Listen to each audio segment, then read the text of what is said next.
Siapa yang tidak mengetahui tentang Gunung Tangkuban Perahu?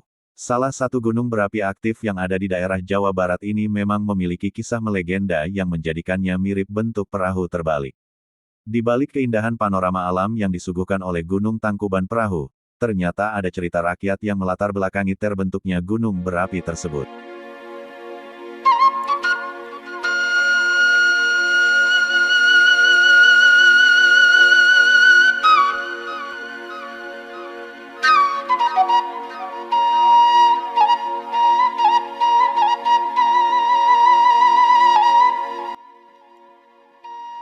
Kisah Sangkuriang merupakan salah satu cerita rakyat yang berasal dari Jawa Barat dan cukup populer di Indonesia karena mengisahkan hubungan asmara yang terlarang antara ibu dan anaknya.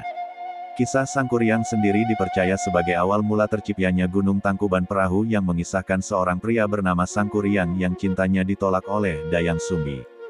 Cerita rakyat yang satu ini memang sudah sangat turun-temurun diceritakan sebagai kisah yang mengasyikkan untuk didongengkan kepada anak-anak.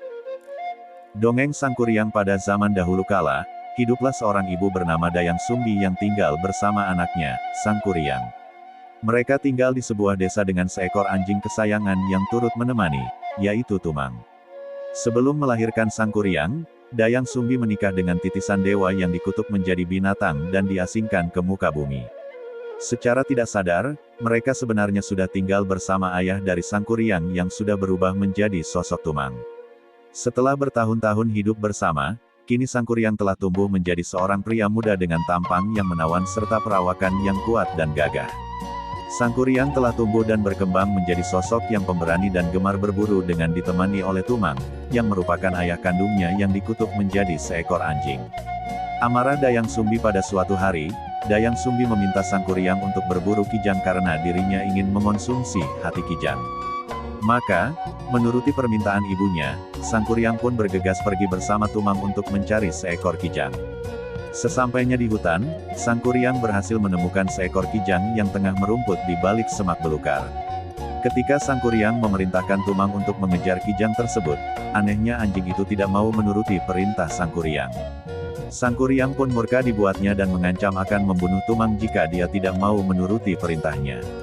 Namun, ancaman tersebut tidak dipedulikan oleh anjing itu yang semakin membuat Sangkuriang naik pitam.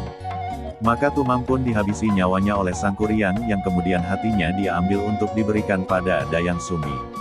Tatkala Dayang Sumbi mengetahui perbuatan Sangkuriang, dia pun memberitahu fakta akan siapa sebenarnya sosok Tumang.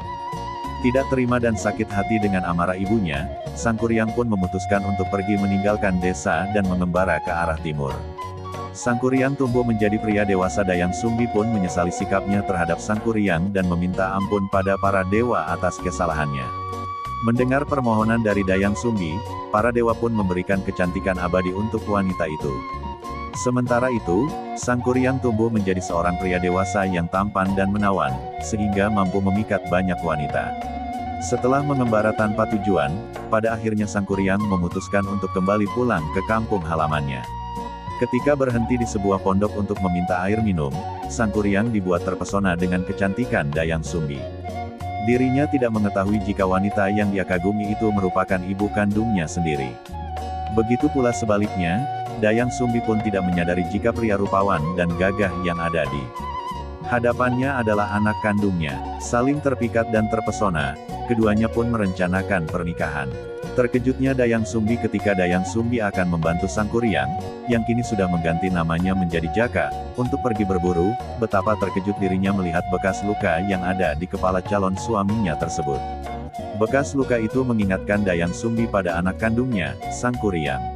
Dayang Sumbi pun memutuskan untuk memberitahu Sangkuriang siapa dirinya sebenarnya, tapi akibat dibutakan oleh hawa nafsu, Sangkuriang seolah menutup mata akan fakta tersebut. Syarat Dayang Sumbi akibat Sangkuriang tetap bertekad untuk menikahi dirinya, maka Dayang Sumbi pun mengajukan syarat yang sangat sulit untuk menggagalkan pernikahan tersebut. Dayang Sumbi meminta Sangkuriang untuk membuat bendungan di Sungai Citarum beserta perahu besarnya. Akan tetapi, yang membuat permintaan itu sulit terwujud adalah kedua syarat tersebut sudah harus rampung sebelum matahari terbit. Sangkuriang menyanggupi permintaan Dayang Sumbi dan mulai mengerjakannya dengan bantuan makhluk halus. Amarah Sang Kuryang Dayang Sumbi dibuat khawatir karena semua permintaannya pada Sang Kuryang sebentar lagi akan rampung sebelum fajar menyingsing. Maka dari itu, Dayang Sumbi pun meminta pertolongan pada para dewa untuk menggagalkan rencana Sang Kuryang. Dayang Sumbi pun memperoleh petunjuk untuk menebarkan buh rarang, kain tenun berwarna putih. Selanjutnya Dayang Sumbi memutuskan untuk berkeliling dan memaksa ayam jangan untuk berkokok meskipun waktu masih malam. Mendengar kokokan ayam, para makhluk halus yang membantu Sang Kuryang pun memutuskan untuk pergi. Alhasil, pekerjaan Sang Kuryang yang masih belum selesai pun terbengkalai. Sang Kuryang merasa murka karena telah dicurangi oleh Dayang Sumbi. Dirinya yakin jika fajar belum muncul dan dirinya masih mempunyai waktu untuk menyelesaikan pekerjaannya. Sang Kuryang melampiaskan amarahnya dengan menjebol bendungan di Sanghyang Tikoro, selanjutnya arus sungai Citarum dihempaskannya ke arah timur hingga menjelma menjadi Gunung Manglayang. Terakhir, lewat sisa-sisa tenaganya, Sang Kuryang pun menendang perahu besar yang sedang dikerjakannya hingga terbalik dan menjelma menjadi Gunung Tangkuban Perahu.